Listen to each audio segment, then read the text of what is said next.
Alright guys, let's check out Moon Knight versus KRANG the Conqueror in Moon Knight Acts of Evil.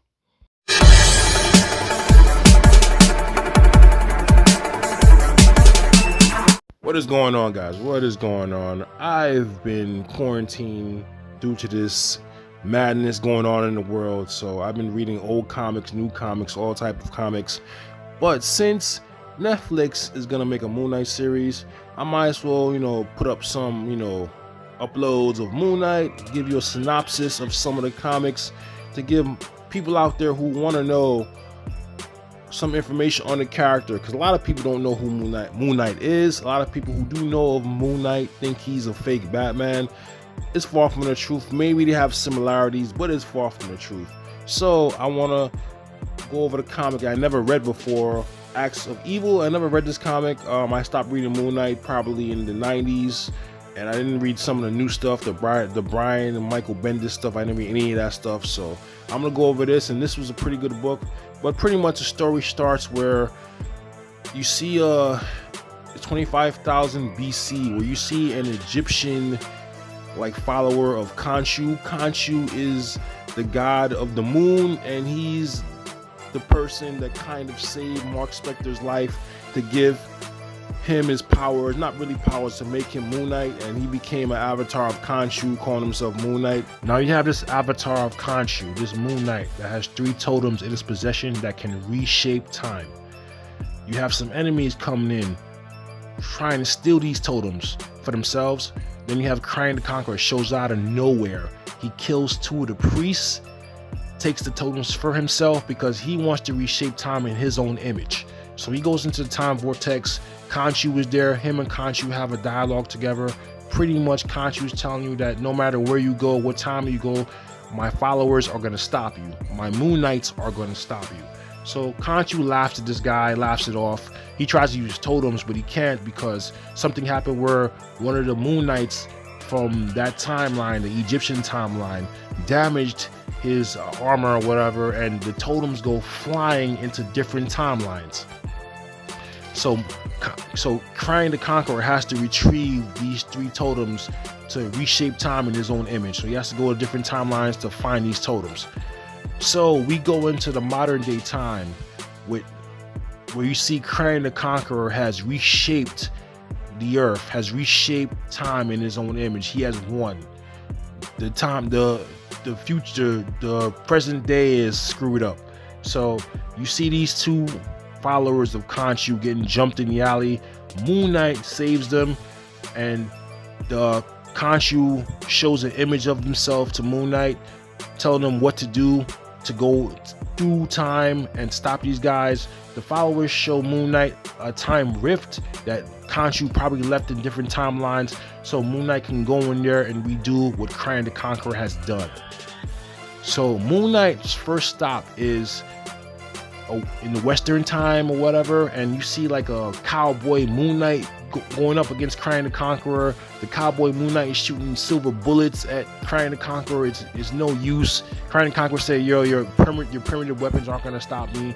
So KRANG the Conqueror spills the beans of his evil plan that he needs the 3 totems to reshape time in his own image. Moon Knight hears the plan. He tries to stop him or whatever, but KRANG's just too powerful for these Moon Knights. So he kills the Western Moon Knight and beats the current Moon Knight, and then he leaves with the Ankh from that timeline, the Ankh that was, stuck in that timeline. He takes that and he leaves. Moon Knight tries to go into the next time to get him. He goes through the time rift or whatever to get to stop KRANG the Conqueror. So his next stop is, it seems like World War I or World War II, probably World War II. We're in Germany, and he sees like a soldier Moon Knight trying to get the scarab from the people, from the Germans or whatever. So he helps beat the Germans or whatever to get the scarab or whatever, because they was outnumbered. So he helps them. Then you have KRANG the Conqueror. He comes out of nowhere. He wants the scarab for himself because that's the second totem that he needs. They get into a fight or whatever. The other Moon Knight said, "Get out of here! I'm gonna hold him off." So Moon Knight jumps through time with the scarab, because now he can go through time with the scarab. So KRANG the Conqueror says, no matter where you go, I'm gonna follow you because the two totems are linked.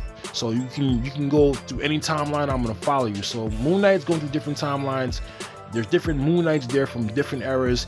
They're fighting KRANG the Conqueror. KRANG the Conqueror is chasing this guy. So Moon Knight goes into the future, and there's a futuristic Moon Knight there. KRANG the Conqueror beats both Moon Knights, takes the Skyrift for himself. About to jump to the time rift. Moon Knight jumps in the time rift with Skyrift, with KRANG the Conqueror, sorry, and they're in a time vortex together. So Moon Knight tries to fight KRANG the Conqueror. It's no use. KRANG the Conqueror is just too powerful for Moon Knight. KRANG the Conqueror knocks Moon Knight into like the prehistoric time or whatever, and when he gets there, you see a prehistoric Moon Knight with some type of Wolverine claws or something, and you see like KRANG the Conquerors from probably different realities, whatever, all dead. So, and you see the last totem right by the prehistoric Moon Knight. So KRANG the Conqueror comes out of nowhere through the time rift or whatever. Both Moon Knights try to fight him. There's no use. KRANG the Conqueror is just too powerful for these Moon Knights. Moon Knight gets a hold of the last totem, and what he does is he brings all the Moon Knights from all the timelines to fight KRANG the Conqueror, similar to what happened in Avengers Endgame. Similar, something like that. Anyway, he brings all the characters from all the timelines to fight KRANG the Conqueror or whatever. So they're fighting KRANG the Conqueror. They're actually holding him off this time.